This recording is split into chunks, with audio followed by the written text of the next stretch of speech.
Presidente, Adelante, senador. si midiéramos el desempeño del país durante este primer año de gobierno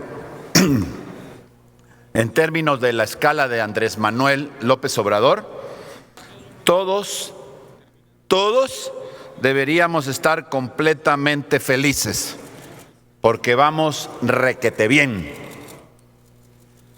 Sin embargo, fuera de posturas ideológicas y basándonos en datos concretos, este es, en voz de muchos analistas, expertos y por supuesto de quienes integramos las cámaras en la oposición, pues el año más desastroso de los últimos 4 presidentes en su inicio. Esta forma de hacer política evidentemente no está funcionando y prueba de ello es la baja en la calificación de su propia popularidad. Hay estudios que claramente reflejan, publicados por el Universal unos, otros por La Razón, otros que ha hecho Mitofsky, empresas nacionales reconocidas, en donde en varios casos ya coinciden que entre el inicio de esta gestión y la actualidad ha habido un retroceso en su popularidad de 20 puntos. Y eso no es producto de la casualidad, ha sido porque ha habido malas decisiones. Miren, este gobierno, para decirlo de una manera elegante, es un gobierno de simbolismos. La cancelación del aeropuerto por supuesta corrupción. La apertura de Los Pinos porque era un lugar de despilfarros. La cancelación del Estado Mayor Presidencial porque era muy caro. El uso de un vehículo Jetta, aunque ya no lo usa, ya cambió. La supuesta venta del avión presidencial y otras naves donde a la fecha hemos pagado casi 20 millones de pesos y ahí sigue el avión sin venderse, pero ya se dice que el avión se fue. El cambio de nombre al Instituto de Administración de Bienes y Activos al del Instituto para devolverle al pueblo lo robado, que al final hará lo mismo. Y así podemos enlistar un sinnúmero de símbolos que al final chocan con la realidad. Sabemos que no habrá crecimiento económico, todos lo sabemos, a pesar de que había un crecimiento muy pequeño, muy reducido, ahora ya no habrá crecimiento económico. Pero existe una promesa de que íbamos a crecer al 6% en algún momento, no sabemos cuándo, desde luego no en este año y no en esta administración, lamentablemente, por cierto, porque no le deseo esa desgracia a México. Es claro que no ha disminuido la violencia, pero existe la promesa de que con abrazos y ya no balazos lo vamos a resolver. Tampoco ha funcionado.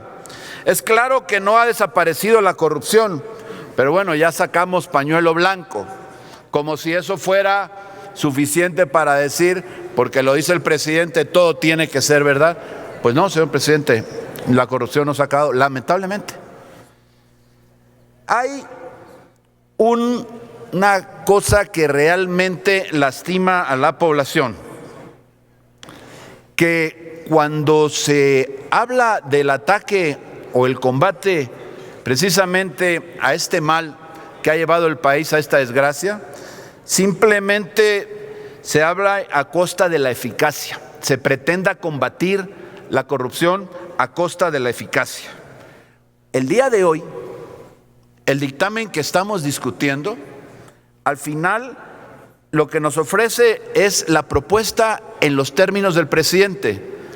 Llegó aquí, se revisó, se mejoró, se fue a la colegisladora y allá dijeron no, como el presidente lo dice. ¿Por qué? Porque es un símbolo que quiere, porque al final de lo que habla es algo que en los hechos no va a ocurrir. Sabemos que el pago de impuestos representa una fuente de ingresos importantísima. Sin ellos no sería efectible todos los derechos que tienen los ciudadanos a exigirle a los gobiernos. Pero esto, la inversión pública, la educación, todos los servicios no se van a dar sin ellos. Al final, no estamos hablando de que se pueda condonar los impuestos. Lo que estamos hablando es que ya existe la posibilidad de hacerlo y que por supuesto condenamos las condonaciones que se hicieron en el pasado. El PAN las condena. El problema es que este dictamen no impide eso. Es una simulación, es un símbolo. Mañana poder decir, ya el presidente no va a poder condonar los impuestos. Pues no es cierto. Este punto y coma o este coma, como dijeron que al final se quitó, al final no cambia la redacción, no cambia el sentido. Lo que dice el 28 constitucional en su primer párrafo, aún con la modificación, con la fe de ratas, sostiene la posibilidad de lo que establece el 39 en el Código Fiscal de la Federación, de que pueda haber condonación, de que pueda haber exenciones y de que pueda haber todo lo que dice el título de porque lo supedita a lo que digan las leyes. Y precisamente en esa ley secundaria, en el Código Fiscal, establece con perfecta claridad que se puede llevar a cabo y establece cuáles son las condiciones para poderlo realizar. Entonces, ¿cuál es la modificación? Que ahora solo podrá condonarse cuando lo señale la ley. Esto ya existe.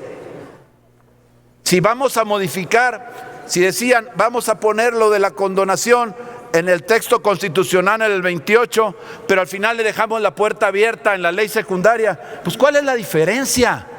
No nos engañemos. Ahora, si lo que pretenden es hablar ya en una legislación secundaria de coartar esa posibilidad de condonación, bueno, ¿y por qué no se hace con perfecta claridad desde el título, desde el texto de la Constitución y no tener que ir a esperar a ver cómo sucede? Y por supuesto, con la mayoría simple que tienen, esa que hoy está chiflando, pues poder hacer la posibilidad de una reforma a modo de poder llevarse pues las reformas como ellos quieren y al final de cuentas servirse con la cuchara grande en una reforma en donde no requieren la mayoría calificada. Y entonces sí, quién sabe qué va a pasar con estas excepciones y quién sabe si las amenazas que aquí ya se dijo por un senador puedan actualizarse. Ya existe en la Constitución la exención, solo se le agrega la condonación, pero se sigue permitiendo la ley secundaria. Por lo tanto, me parece a mí que lo que es esto, un buen propósito para mañana decir, ya el presidente se quitó esa facultad de poder condonar. Pues no, no es cierto, no se la quitó, no engañen a México, no engañen a la población. Si quieren realmente prohibir al presidente la posibilidad de condonar, hagámoslo, pero no lo simulemos. Basta ya de simulaciones. Es cuanto, presidente. Gracias, senador Rementería.